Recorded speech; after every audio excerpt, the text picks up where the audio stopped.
أعوذ بالله من الشيطان الرجيم بسم الله الرحمن الرحيم الحمد لله رب العالمين والصلاة والسلام على أشرف الأنبياء والمرسلين وعلى آله وأصحابه ومن تبعهم بإحسان إلى يوم الدين أما بعد۔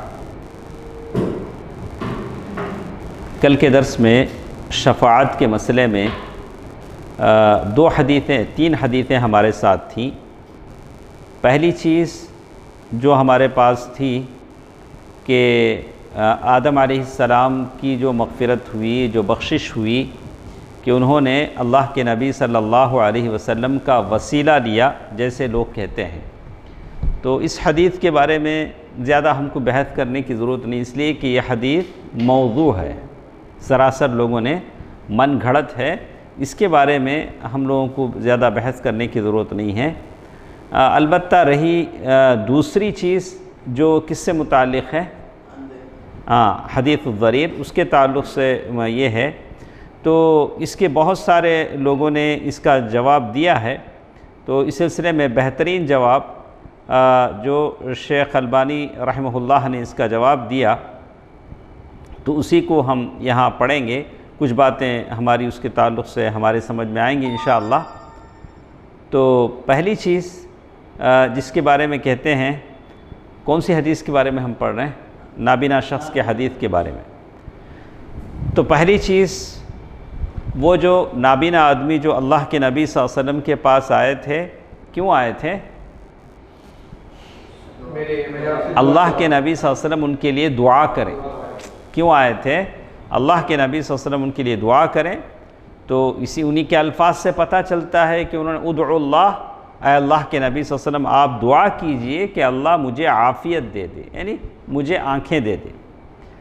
تو اللہ کے نبی صلی اللہ علیہ وسلم کے پاس جو آئے تھے، آپ صلی اللہ علیہ وسلم کی دعا کا وسیلہ لینے کے لیے، ذات کا وسیلہ لینے کے لیے۔ اگر لینا ہوتا تو یہاں تک آنے کی ضرورت نہیں تھی، گھر میں بیٹھ کے ہی کیا بولتے ہیں؟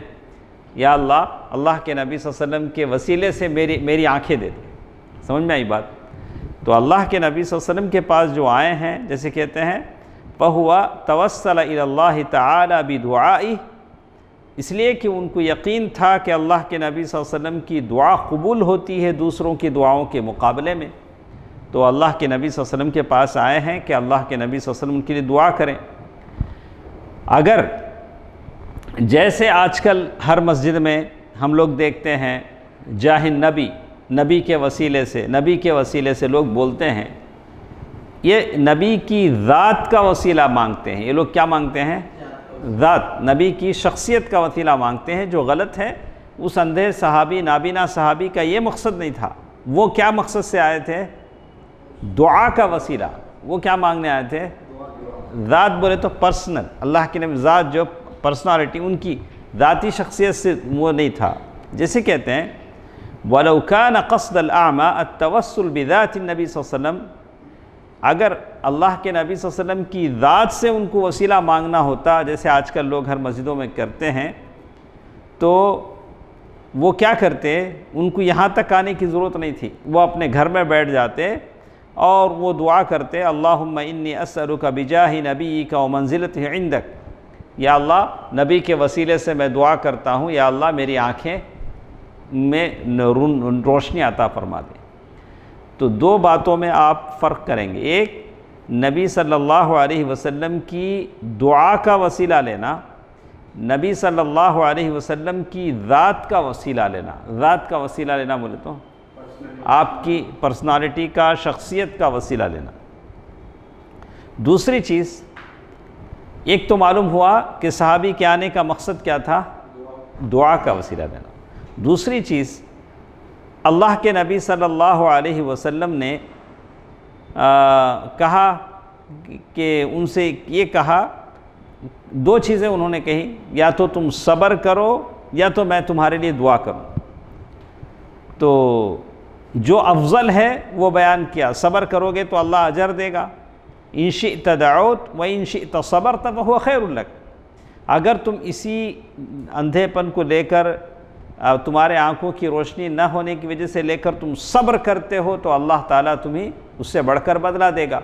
اللہ کے نبی صلی اللہ علیہ وسلم نے یہ نہیں کہا کہ میری ذات سے وسیلہ لو، بلکہ کیا کہا ان سے؟ کیا کرو؟ صبر کرو۔ تیسری چیز، اس نابینا صحابی نے اصرار کیا کہ آپ کیا کریں؟ دعا کریں۔ یعنی فدع، تو اللہ کے نبی صلی اللہ علیہ وسلم سے دعا کی بات انہوں نے کہی، تو اللہ کے نبی صلی اللہ علیہ وسلم نے خود دعا بھی کیا اور ان کو کیا کیا؟ دعا بھی سکھلایا۔ تو معلوم یہ ہوتا ہے کہ کسی نیک آدمی کے دعا کا وسیلہ لینا توسل مشروع ہے۔ وسیلہ کیا ہے؟ وہ جائز۔ مجھے لگا کہ ناصر صاحب کی دعائیں قبول ہوتی ہیں، تو میں نے ان سے کہا کہ صاحب ہمارے لیے بھی دعاؤں میں یاد رکھیے۔ صحیح ہے، کوئی بھی آدمی کسی نیک آدمی کی دعائیں لے سکتا ہے، ایسے نہیں جیسے کوئی وہاں بیٹھا ہو کہ یجمان تمہارے لیے دعا کر رہا ہوں، سیلفی لے کے یہاں بھیج رہا ہے، تو میں آپ کے لیے حرم میں دعا کر رہا ہوں۔ ضروری نہیں ہے۔ تو بس کس کی دعا قبول ہوتی ہے وہ کون جانتا ہے؟ اللہ سبحانہ و تعالیٰ جانتا ہے۔ لیکن کوئی شخص ہے، متقی ہے، پرہیزگار ہے، آپ سمجھتے ہیں کہ ان کی دعا قبول ہوگی۔ آج لوگوں کو بہت ضرورت ہے دعاؤں کی، کئی لوگوں کے کام پڑے ہوئے ہیں، کام بنتے نہیں ہیں اب، لیکن دعاؤں میں خلل ہے۔ دعائیں اگر صحیح ہوں تو انشاءاللہ سارے کام ہو جائیں گے۔ تو معلوم یہ ہوتا ہے کہ وَابْتَغُوا إِلَيْهِ الْوَسِيلَةَ، اللہ نے کہا کہ وسیلہ تلاش کرو، یہ دعا مانگنا یہ بھی ایک وسیلہ ہے۔ تو یہ اندھے صحابی کا سارا واقعہ دعا کے اطراف گھومتا ہے، ویسے نہیں جیسے بدعتی آج کہتے ہیں کہ بدعت النبی، بجاہ النبی، اللہ کے نبی صلی اللہ علیہ وسلم کے وسیلے سے، اللہ کے نبی صلی اللہ علیہ وسلم کے طفیل سے، کیا بولتے ہیں؟ طفیل سے، ایسی بہت ساری باتیں کہتے ہیں۔ اور چوتھی چیز جیسے اس میں بات سمجھ میں آتی ہے، اللہ کے نبی صلی اللہ علیہ وسلم نے جو دعا وہ صحابی کو سکھلائی، اس دعا میں کیا ہے؟ اللہم فشفعہ فیہ وہذا یستحیل۔ اللہ کے نبی صلی اللہ علیہ وسلم نے ذات کا وسیلہ، ہرگز اس بات کا اس میں ذکر نہیں ہے، بلکہ یہ ہے شفاعہ کے معنی ہے کہ الشفیع الشافع الطالب لغیرہ، تشفعت بفلان۔ تو آخر میں بحث کرتے ہوئے کہتے ہیں کہ فَثَبَتَ بِهَذَا الْوَجْهِ أَيْضًا أَنَّ تَوَسُّلَ الْأَعْمَى إِنَّمَا كَانَ بِدُعَائِهِ صلی اللہ علیہ وسلم لا بذاته۔ اللہ کے نبی صلی اللہ علیہ وسلم نے کہ اس نابینا آدمی نے جو وسیلہ مانگا ہے، اللہ کے نبی صلی اللہ علیہ وسلم کی ذات سے نہیں بلکہ کس سے؟ دعا سے مانگا ہے۔ تو شیخ آخر میں لکھتے ہیں سادساً، ایک اور بات یہاں لکھتے ہیں، یہ جو حدیث ہے، کون سی حدیث شعیب صاحب؟ یہ نابینا والے صحابی کی جو حدیث ہے، فی معجزات النبی صلی اللہ علیہ وسلم، اللہ کے نبی صلی اللہ علیہ وسلم کے معجزات میں شمار ہوتی ہے۔ اور یہ حدیث جس میں اس بات کا ذکر ہے کہ اللہ کے نبی صلی اللہ علیہ وسلم کی دعا قبول ہوتی ہے، کیسے معلوم ہوا؟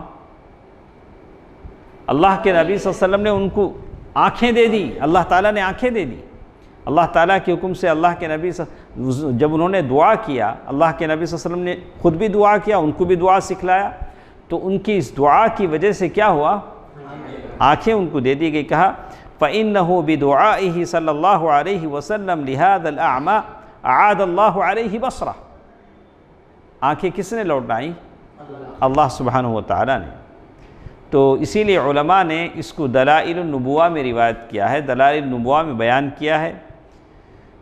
تو ساری بات کا خلاصہ آپ سمجھ گئے ہوں گے، اور اس میں بھی یہ بات کا ذکر ہے، الاولیاء وکل الاولیاء والشہداء والصالحین، جو بھی اولیاء ہوں وہ سارے کے سارے کہتے ہیں کہ جو لوگ ان کا وسیلہ مانگتے ہیں اور اس کے لیے دلیل مانگتے ہیں، ان کو سمجھ لینا چاہیے کہ یہ اللہ کے نبی صلی اللہ علیہ وسلم کی دعاؤں سے تھا، ذات سے ہرگز نہیں تھا۔ اسی طرح ایک اور چیز کا ذکر، اور اس کے بعد کون سی چیز ہمارے ساتھ تھی؟ ہاں نہیں، یہ تو سمجھ میں آ گیا. اور ایک چیز بھی ہمارے ساتھ تھی جس میں ایک اور چیز تھی کہ وہ کون سی؟ نہیں، حدیث الاعمى ہم نے پڑھ لیا. حدیث الاعمى ہم نے پڑھ لیا کہ اس حدیث میں اللہ کے نبی صلی اللہ علیہ وسلم کی دعا کے وسیلے کا ذکر ہے، ذات کا وسیلے کا کوئی تعلق نہیں ہے. لیکن وہ پہلی آدم علیہ السلام کی جو حدیث تھی، اس حدیث کے تعلق سے کہتے ہیں ھذا الحدیث موضوع. یہ حدیث کیا ہے؟ موضوع. موضوع بولے تو فیبریکیٹڈ. اچھا، وقال الحاکم، البتہ امام حاکم کہتے ہیں ھذا حدیث صحیح الاسناد. امام حاکم کیا بولتے ہیں؟ صحیح الاسناد. تو کہتے ہیں وقد تعقبہ جمع من العلماء، اکثر علماء نے ان کا کیا کیا، اس پر ان کو یہ کیا کہ وانکروا علیہ تصحیح لہذا الحدیث. تو بہت اکثر علماء نے کہا کہ آپ جو یہ کہہ رہے ہیں کہ حدیث صحیح ہے، غلط ہے، بلکہ یہ حدیث باطل ہے، موضوع ہے. امام ذہبی نے بھی یہ بات کہی میزان الاعتدال میں، اور حافظ ابن حجر رحمہ اللہ نے بھی یہ بات کہی، اور اس کے بعد میں کہا شیخ البانی رحمہ اللہ نے السلسلۃ الضعیفہ میں اس کو بیان کیا ہے. کون سی حدیث ہے؟ کون سی؟ وہ آدم علیہ السلام کی حدیث. تو بہرحال یہ باتیں تھیں جو گزشتہ درس سے متعلق تھیں. تو دونوں چیزیں ہمارے سامنے صاف ہو گئی ہیں. اور اسی طرح یہ اس سے کچھ باتیں ہمارے سمجھ میں آتی ہیں. ان باتوں کو ہم آج کے اس میں سنتے ہیں. پہلی بات یہ ہے، کوئی مصیبت آئی، کوئی مشکل آئی، تو ایسے وقت میں خود بھی دعا کریں، جیسے رسول صلی اللہ علیہ وسلم نے خود دعا کیا اور ان کو بھی دعا کرنے کی بات کہی. نابینا صحابی سے کہا، دعا سکھلایا کہ آپ بھی دعا کیجئے. تو جب بارش کا موقع تھا، بارش نہیں ہو رہی تھی، تو حضرت عمر رضی اللہ تعالیٰ عنہ نے بھی خود دعا کیا، اور پھر عباس رضی اللہ تعالیٰ عنہ سے دعا مانگنے کی بات کہی. تو مشکل کے وقت کیا کرنا چاہیے؟ دعا کرنا چاہیے، جس میں ہم بہت پیچھے ہیں اور بہت کم دعا کرتے ہیں. اسی کے ساتھ ساتھ ایک اور چیز ہمارے سمجھ میں آتی ہے کہ مصیبت اور مشکل کے وقت کسی زندہ زندہ موجود متقی ایک آدمی ہے، موجود ہے، زندہ ہے، تقوی والا ہے، قابل احترام ہے، ایسے آدمی سے بھی آپ دعا کی درخواست کر سکتے ہیں. میں نے دیکھا معاشرے میں، آپ نے بھی دیکھا ہوگا، سوسائٹی میں ایسے بہت سارے لوگ ہیں خود تو کبھی دعا کرتے نہیں. جب بھی ملو بھائی دعا کرو، بھائی دعا کرو بھائی. یہ کیا ہے؟ وہ کیا بنا لیا انہوں نے؟ عادت بنا لیا. تو یہ عادت ہے، اس کی نہیں کہتے ہیں. بھائی بہت آپ نے کسی ایک ایسے آدمی کو دیکھا جس کی دعا قبول ہے، مستجاب الدعویٰ ہے، اور نیکوکار ہے، متقی ہے، پرہیزگار ہے، آپ کو لگتا ہے. ویسے ہر ایک کے بارے میں ہم نہیں جانتے ہیں، باطن اللہ تعالیٰ جانتا ہے. آپ جو ظاہر دیکھتے ہیں اسی کے مطابق نحکم علی الظواہر ولا نخوض فی الباطن. ہم ہر ایک کی زندگی میں کیا ہے اس کو دیکھنے کی ہمیں ضرورت نہیں ہے. ویسے ایک آدھ آدمی سے آپ دعا کی درخواست کر سکتے ہیں، لیکن آپ اور میں ایک عادت بنا لیں، وہ ایک کیا بولیں گے اسے رفیق بھائی، ٹرینڈ، وہ ایک عادت چلی ہے، جس سے بھی ملے کیا بولے، دعا کرو دعا کرو. نہیں، ایسی بات. تیسری بات اس سے یہ بھی ثابت ہوتی ہے کہ جو آدمی موجود نہیں ہے یا جو آدمی وفات پا چکے ہیں، ایسے آدمی کا وسیلہ لینا جائز نہیں ہے. ایک آدمی سامنے ہے، موجود ہے، متقی ہے، پرہیزگار ہے، اس کا وسیلہ، اس کی دعاؤں کا وسیلہ لے سکتے ہیں. اگر جائز ہوتا تو حضرت عمر رضی اللہ تعالیٰ عنہ، عباس رضی اللہ تعالیٰ عنہ کو ان کی دعاؤں کو وسیلہ بنانے کے بجائے کیا کرتے ہیں؟ سیدھے اللہ کے نبی صلی اللہ علیہ وسلم کی قبر پر جاتے اور وہاں جا کر وسیلہ مانگتے. اللہ کے نبی صلی اللہ علیہ وسلم موجود نہیں ہیں. تو ان سے بات ثابت ہوتی ہے کہ جو شخص حاضر نہیں ہے یا فوت ہو چکا ہے، ایسے لوگوں کا وسیلہ لینا ہرگز جائز نہیں ہے. اور یہ چیز ہم لوگ بہت دیکھ رہے ہیں آج کل، ہر مسجد میں نمازوں کے بعد جو دعائیں ہوتی ہیں ان دعاؤں میں یہی کچھ ہوتا ہے۔ تو اس سے اور بھی آپ دلیل دے سکتے ہیں کہ ایسا کیوں نہیں کریں گے۔ اللہ کے نبی صلی اللہ علیہ وسلم کی زندگی سے پہلے بہت سارے انبیاء کا انتقال ہوا تھا، سارے انبیاء گزر چکے تھے، تو کبھی اللہ کے نبی صلی اللہ علیہ وسلم نے ابراہیم علیہ السلام سے، موسیٰ علیہ السلام سے، عیسیٰ علیہ السلام کو اپنی دعا میں وسیلہ بنایا؟ ہاں، جیسے آج کل لوگ بناتے ہیں، نہیں بنایا۔ اور صحابہ کے دور میں کسی صحابی نے اللہ کے نبی صلی اللہ علیہ وسلم کو وسیلہ نہیں بنایا، ایسا کوئی ثابت نہیں ہے۔ ہاں، نہ کوئی صحابی اللہ کے نبی صلی اللہ علیہ وسلم کے قبر پر جا کر وسیلہ مانگ کر دعا کرتے ہیں، ایسا ثابت نہیں ہے۔ اور سنیے، عہد صحابہ کے بعد عہد تابعین کا دور آتا ہے، تو ایک واقعے کا ذکر انہوں نے کیا کہ امام ابو حنیفہ رحمہ اللہ ایک آدمی کو قبرستان میں دعا کرتے ہوئے سنتے ہیں۔ وہ ایک آدمی ہمیشہ قبر کے پاس بیٹھ کر قبرستان میں دعا کرتا، ایک مخصوص قبر کے پاس۔ تو کیا بولتا، قبر والو کیا تمہیں خبر ہے، قبر والو کیا تمہیں خبر ہے کہ کتنے مہینوں سے میں آ رہا ہوں، کیا ہے، کتنے مہینوں سے میں آ رہا ہوں، میں صرف تمہارے پاس صرف دعا کروانے کی درخواست لے کر آیا ہوں۔ کس سے؟ قبر والے کیا کریں گے اس کے لیے؟ دعا کریں گے۔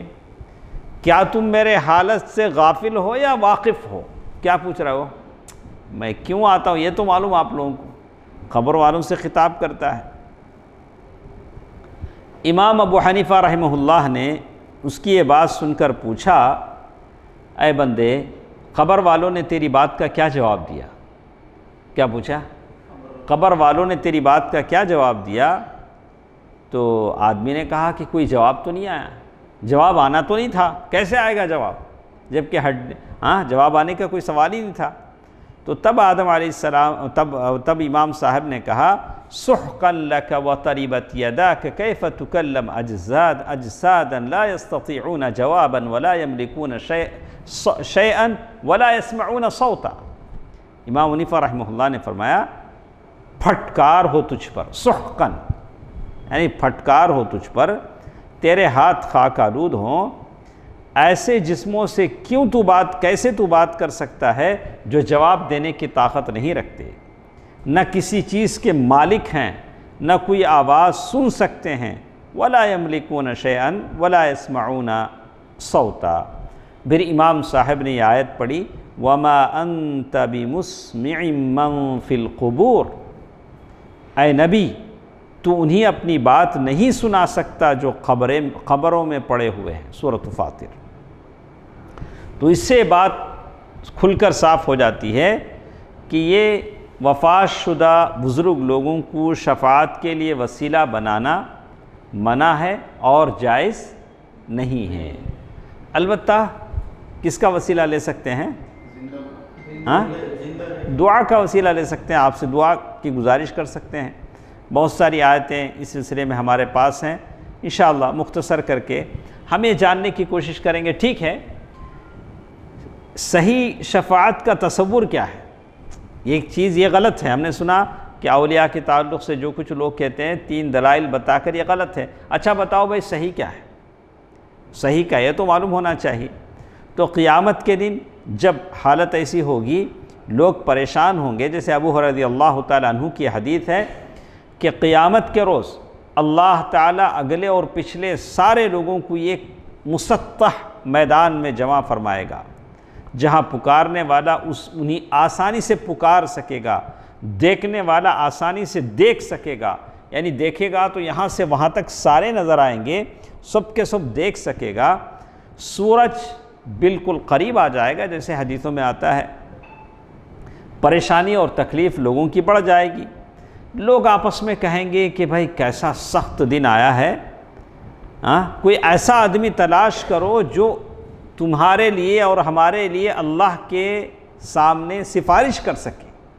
اب اس تلاش میں لوگ نکل پڑیں گے، کیوں؟ چاہتے ہیں لوگ جلد سے جلد حساب و کتاب شروع ہو اور اس پریشانی سے لوگوں کو نجات ملے۔ جیسے بڑی حدیث آتی ہے، لوگ آدم علیہ السلام کے پاس آئیں گے، کہیں گے اے آدم، اللہ تعالیٰ نے آپ کو اپنے ہاتھ سے بنایا، اپنی روح پھونکی، فرشتوں کو حکم دیا، فرشتوں نے آپ کو سجدہ کیا، آج آپ ہمارے لیے اللہ کے حضور سفارش کر دیں، اللہ تعالیٰ ہمارا حساب و کتاب لے لے۔ اور آپ دیکھ رہے ہیں کہ ہم کس حالت میں ہیں، کس مصیبت میں ہیں۔ آدم علیہ السلام جواب دیں گے کہ آج میرا رب اتنے غصے میں ہے جو اس سے پہلے کبھی اتنا غصہ اللہ تعالیٰ نہیں ہوا تھا۔ اور کہتے ہیں مجھے اللہ تعالیٰ نے جنت میں ایک درخت کا پھل کھانے سے منع کیا تھا، لیکن میں نافرمانی کر بیٹھا، جس کی وجہ سے مجھے اپنی جان کی فکر ہے۔ آپ لوگ کہہ رہے ہو کہ میں اللہ کے سامنے سفارش کروں، یا اللہ مجھے معاف فرما، اللہم سلم، اللہم سلم۔ کہتے ہیں لیکن آدم علیہ السلام کہیں گے کہ جاؤ، کس کے پاس جاؤ؟ نوح علیہ السلام کے پاس جاؤ، آپ زمین والوں کے پاس پہلے رسول تھے، اللہ تعالیٰ نے قرآن میں ان کو شکر گزار بندہ کہا، عبدن شکورا، شکر گزار بندہ کہا، اور یہ تمہارے لیے اللہ تعالیٰ کے پاس سفارش کر دیں گے، دیکھیں کیا حالت ہے۔ لیکن نوح علیہ السلام بھی یہی جواب دیں گے کہ اللہ تعالیٰ آج بہت غصے میں ہیں جو اس سے پہلے کبھی نہیں تھے، میں نے اپنی قوم کے لیے بد دعا کی، وہ ہلاک ہو گئی۔ کون کہہ رہے ہیں؟ نوح علیہ السلام کہہ رہے ہیں، اسی لیے مجھے اپنی جان کی فکر ہے، مجھے اپنی جان کی فکر ہے، جاؤ تم کسی اور کے پاس چلے جاؤ، ابراہیم کے پاس چلے جاؤ، ابراہیم علیہ السلام کا حوالہ دیں گے۔ لوگ ابراہیم علیہ السلام کے پاس آئیں گے اور کہیں گے کہ اے ابراہیم، آپ اللہ کے دوست ہیں۔ ابراہیم علیہ السلام کیا ہیں؟ خلیل اللہ، امہ قانت للہ حنیفہ، اور کہا ان ابراہیم کان امہ، اللہ کے نبی صلی اللہ علیہ وسلم کے بعد بڑا مقام ہے ابراہیم علیہ السلام کا، آپ اللہ کے خلیل ہیں، آپ اللہ کے حضور ہماری سفارش کر دیجئے۔ ابراہیم علیہ السلام وہی جواب دیں گے کہ میرا رب بڑا غصے میں ہے، اس سے پہلے کبھی اتنے غصے میں نہیں ہوا تھا، میں نے 3 بار جھوٹ بولے تھے جس کی وجہ سے مجھے اپنی جان کی فکر ہے۔ حالانکہ وہ جھوٹ نہیں تھا، توریہ تھا۔ کہتے ہیں کہ دنیا میں کہتے ہیں کہ وہ کہیں کہ جاؤ ایسا کرو کہ تم کسے چل جاؤ، موسیٰ علیہ السلام کے پاس جاؤ۔ موسیٰ علیہ السلام کے پاس بھی آئیں گے تو وہی کہیں گے کہ آج اللہ تعالیٰ بہت غصے میں ہیں، اور وہ یہی بات کہیں گے کہ میں نے ایک آدمی کو قتل کر دیا جس کے قتل کرنے کا حکم مجھے نہیں دیا۔ موسیٰ علیہ السلام نے تو صرف گھوسا مارا تھا، اور کہتے ہیں اور ساتھ ساتھ کہتے ہیں مجھے اپنی جان کی فکر ہے، تم لوگ عیسیٰ علیہ السلام کے پاس جاؤ۔ عیسیٰ علیہ السلام کے پاس آئیں گے تو عرض کریں گے اے عیسیٰ، آپ اللہ کے رسول ہیں، اور کہا آپ اللہ کے رسول ہیں، اس کا فرمان ہے جو اس نے مریم کی طرف القاء کیا، اور اللہ کی روح ہیں۔ کیا ہیں؟ اللہ کی روح۔ اور یہ بھی کہا کہ آپ نے بچپن میں گود میں کیا کیا تھا؟ بات کی تھی۔ یہ مزایا ہیں اور وہ فضیلتیں ہیں جو انبیاء کی۔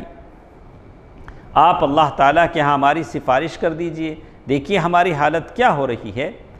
حضرت عیسیٰ علیہ السلام بھی وہی جواب دیں گے، لیکن یہاں ان کی اپنی کسی خطا اور گناہ کا ذکر نہیں ہے۔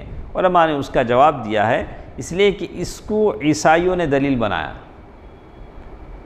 عیسائی کہتے ہیں کہ دیکھیے ہمارے نبی جو عیسیٰ علیہ السلام ہیں وہ سب سے افضل ہے، اس لیے کہ انہوں نے اپنی کسی غلطی کا ارتکاب نہیں کیا۔ اگر تو بہرحال اس کا جواب دیا گیا، علماء نے اس کا جواب دیا ہے، اور وہ کہتے ہیں کہ عیسیٰ علیہ السلام کہیں گے نفسی نفسی، اور سارے لوگ بالآخر محمد صلی اللہ علیہ وسلم کے پاس آئیں گے اور عرض کریں گے کہ آپ اللہ کے رسول ہیں، خاتم الانبیاء ہیں، اللہ تعالیٰ نے آپ کے اگلے اور پچھلے سارے گناہ معاف کر دیا، آپ اللہ کے حضور ہماری سفارش کر دیجئے، دیکھیے ہماری کیا حالت ہے۔ تو اللہ کے نبی صلی اللہ علیہ وسلم عرش، اللہ تعالیٰ کا جو عرش ہے اس کے نیچے آ کر اللہ کے حضور سجدے میں گر پڑیں گے، اور اللہ ایسے ایسے محامد، ایسی ایسی تعریفیں اللہ کی آپ کے دل میں ڈالے گا، آپ اللہ تعالیٰ کی تعریف کریں گے، یہاں تک کہ اللہ تعالیٰ کہیں گے یا محمد ارفع راسک، اے محمد اپنا سر مبارک اٹھائیے اور سوال کیجئے، کیا سوال کرنا چاہتے ہیں، آپ کی سفارش کیجئے، آپ کی سفارش سنی جائے گی۔ اللہ تعالیٰ نے اجازت دی، اور کہتے ہیں کہ میں اللہ تعالیٰ سے سفارش کروں گا، کون؟ رسول اللہ صلی اللہ علیہ وسلم، اور میرے لیے ایک حد مقرر کر دی جائے گی کہ اتنے آدمیوں کو جہنم سے نکالوں گا۔ اللہ تعالیٰ بتا دیں گے کہ کتنے لوگوں کو کہاں سے نکالنا ہے، جہنم سے نکالنا ہے، اور جنت میں داخل کروں گا، اور دوبارہ پھر اللہ تعالیٰ کے بارگاہ میں، یعنی ایسا ہوتا رہے گا۔ اللہ تعالیٰ کچھ لوگوں کی حد مقرر کریں گے، پھر اللہ کے نبی صلی اللہ علیہ وسلم سجدے میں گر پڑیں گے، پھر سفارش کریں گے، ایسے لگاتار کئی مرتبہ ہوگا۔ جیسے کہا کہ تیسری اور چوتھی بار اللہ تعالیٰ کے پاس سفارش لے کر پہنچیں گے تو یہ بات آئے گی کہ اب جہنم میں کوئی بھی موحد باقی نہیں رہا۔ کیا جواب آئے گا؟ سارے موحد کیا کر لیے گئے؟ آپ کی سفارش پر نکال لیے گئے، سوائے ان لوگوں کے جنہیں قرآن نے روک رکھا ہے، یعنی وہ لوگ جو ہمیشہ کے لیے جہنم میں رہیں گے۔ ان اللہ لا یغفر ان یشرک بہ ویغفر ما دون ذلک لمن یشاء۔ قرآن میں کیا ہے؟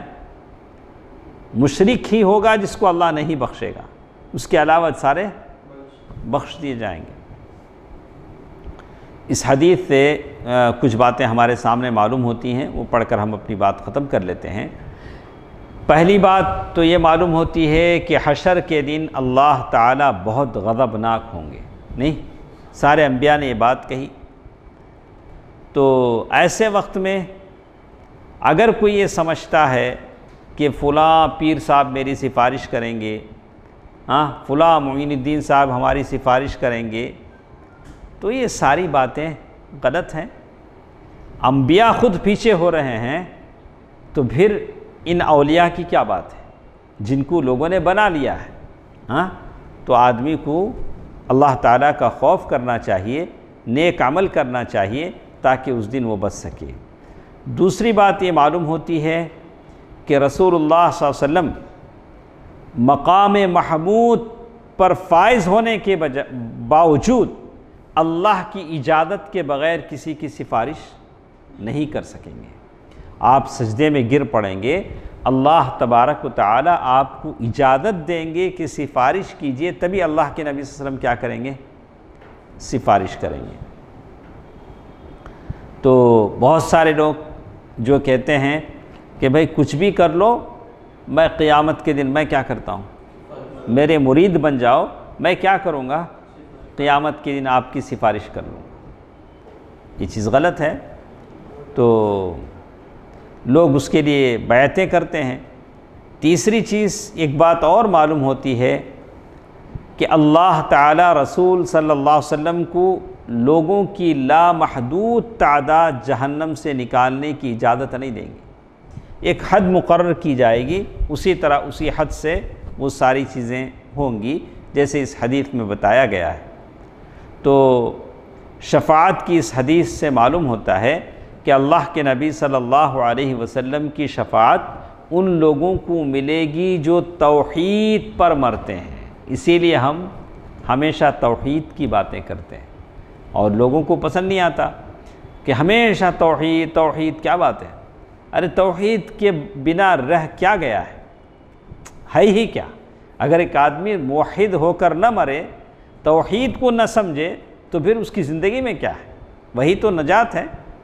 تو ساری بات کا خلاصہ یہاں سمجھ میں آتا ہے کہ اللہ تعالیٰ کی اجازت کے بغیر کوئی نبی، کوئی فرشتہ، کوئی ولی سفارش نہیں کر سکے گا۔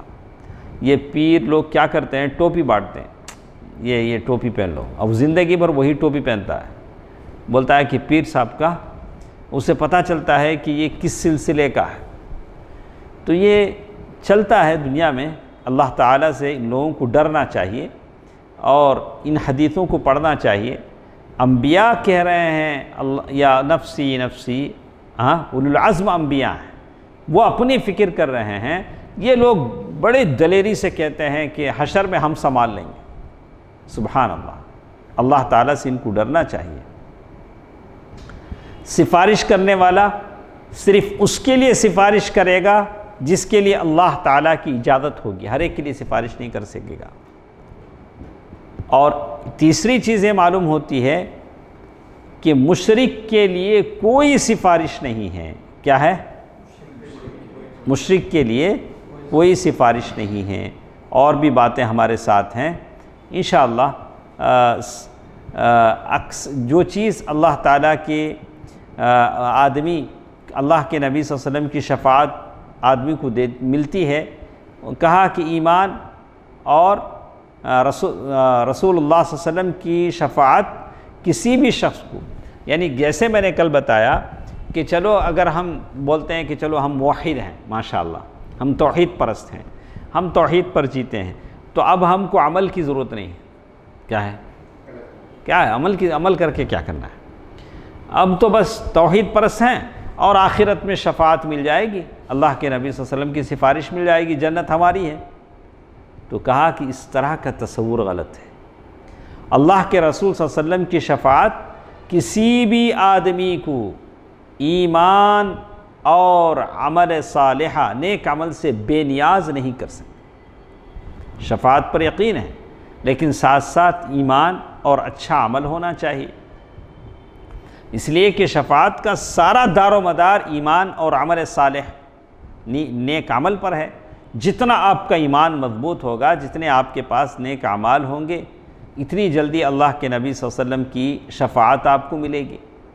بہت سارے ہیں چہرے پر داڑھی بھی نہیں ہوتی ہے، پوچھتے ہیں کیا بھائی، ارے سینہ کھول کے دیکھو کتنی محبت ہے پیارے نبی، میرا چہرہ مت دیکھو، کیا دیکھو سینہ چاک کر کے دیکھو کہ نبی کی محبت سے میرا دل کتنا بھرا ہوا ہے.